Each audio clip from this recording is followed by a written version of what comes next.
जगदंबेचा उदो उदो झाला, महाराजांनी अफजल खान फाडला.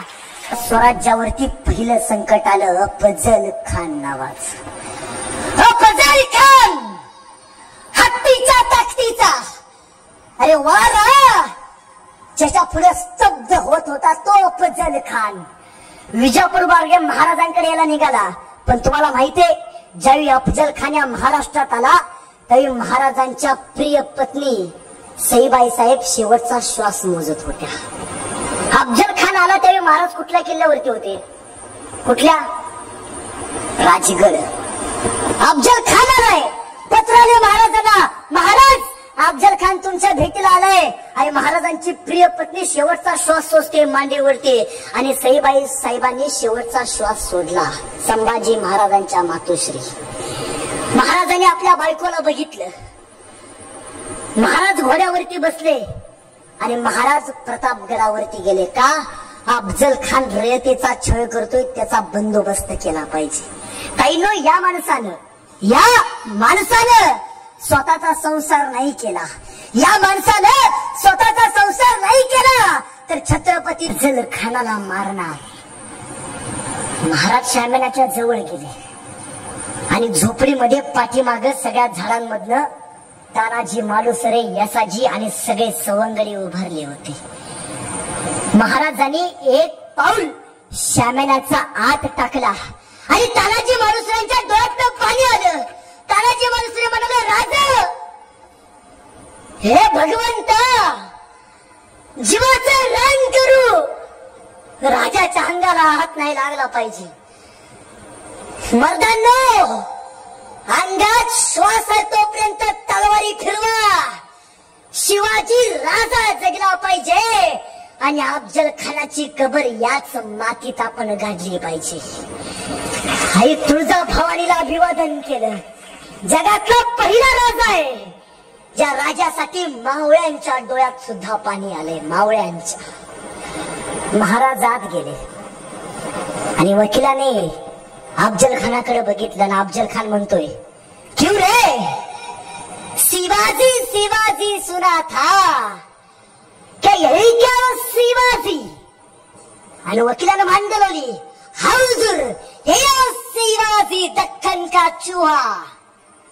अफजल खान उठून उभा राहिला. अफजल खान म्हणतोय, बहुत सुना है तेरे बारे में, एक बार आजमा कर देख लेना चाहता हूं.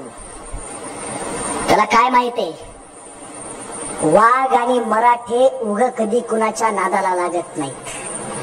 वाघ आणि मराठे उग कधी कुणाच्या नादाला लागत नाहीत, पण आमच्या नादाला कुणी लागलं तर त्याला आम्ही फाडल्याशिवाय सोडत नाहीत.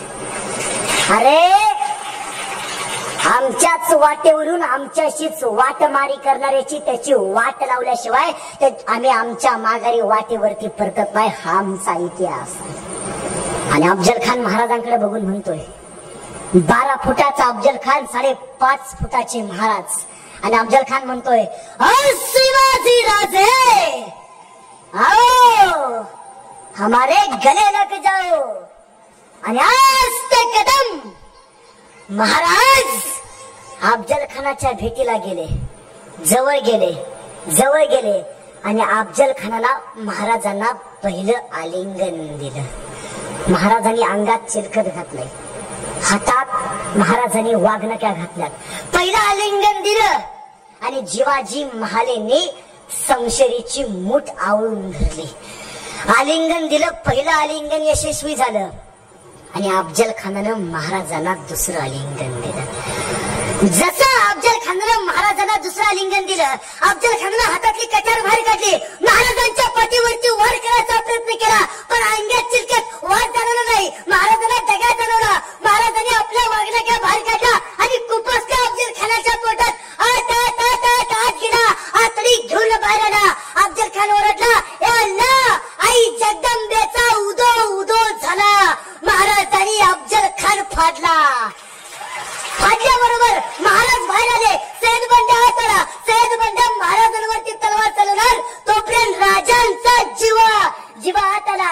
जीवानं आपला दांडपट्टा काढला आणि सय्यद बंडाचा दांडपट्टा निघायच्या अगोदर जीवानं आपल्या दांडपट्ट्यानं सय्यद बंडाचा दांडपट्टा खाली पाडला आणि इतिहास पुटपुटला. होते जीवाजी म्हणून वाचले शिवाजी. शिवाजी बाहेर आले. राजे घोड्यावरती बसले. सैनिक मोजले. 1 2 3 4 5 6 7 8 9 10 11 12 13. ह्यो 14वा कुठं आहे? ह्यो 14वा संभाजी कवजी. संभाजी कुठं आहे? महाराजांना पाठीमाग बघितलं तरी हातात अफजल खानाचं मुंडकं घेऊन उभारला होता. महाराजांनी विचारलं, अरे संभाजी, नुसतं धाडस कशासाठी केलं? हा राज, तुम्ही अफजल खानाला मारलं म्हणलं, बेनं मरतय का नाही कुणास तो आणलं का आपण म्हणला येताना? राजे म्हणले, अरे संभाजी, मी माझ्या वाघ नख्याला जरी विष लावलं होतं. आज ना उद्या अफजल खान मरणार होता. तर कशासाठी तू हे आयुष्यातलं पहिलं तत्व बिघडलास? कुठलंही तत्व शेवटपर्यंत पाळायचं असतं आणि